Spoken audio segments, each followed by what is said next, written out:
Welcome to my next video on going concerns lecture series for the paper audit and assurance for ACCA students. Today we are going to see about going concern indicators.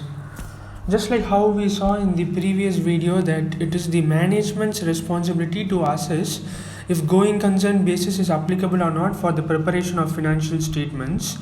So what we saw as the auditor's duty was to obtain sufficient appropriate audit evidence to evaluate such management's assessment. So now we are going to see how he will make such evaluation about the management's assessment. For making this evaluation, he has to follow the audit procedures. In that, the very first and foremost, which comes at the planning stage itself, is the identification of going concern indicators. Going concern indicators are nothing but events or conditions that may cast significant doubts about the going concern assumptions. That is, if there is anything like, for example, the lenders are not willing to support the company, all these are the going concern indicators. Now we are going to see that in detail. These going concern indicators are of three types: financial, operating, or other nature. So each type can equally give an indication that the entity is not able to continue as a going concern. So now let's look at each type one by one. The first one is financial nature of going concern indicators. In that, first we are going to see net liability or net current liability position of the company. This means that the liability of the company is more than the asset. So obviously this is definitely an indicator that the company may not be a going concern. The next one in this financial indicators is fixed term borrowings approaching due date. However, there is only a very thin possibility of renewal or repayment.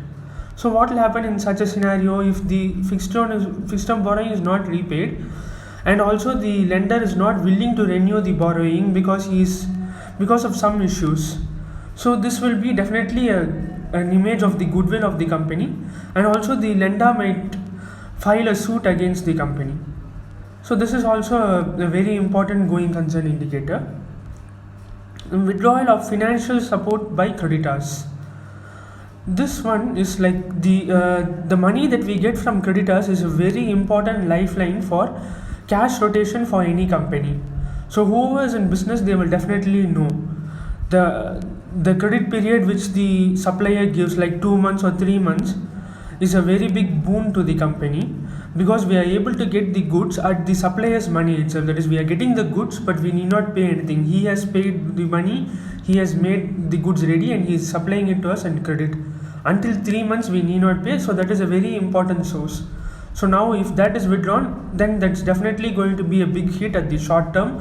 For arranging short term funds, the company will have to look at some other alternative. It will even stress up the company's overdraft position.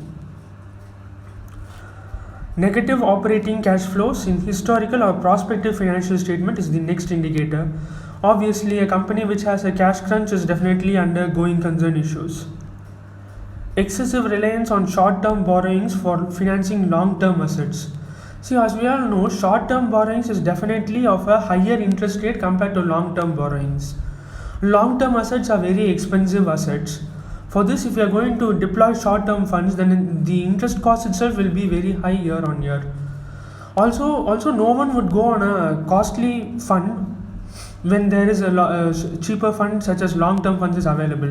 Why the company is going for a short-term fund is they don't have that much goodwill to arrange a long-term finance. So that's why they are going for short-term borrowings. Also, this is a suicidal attempt. Indicate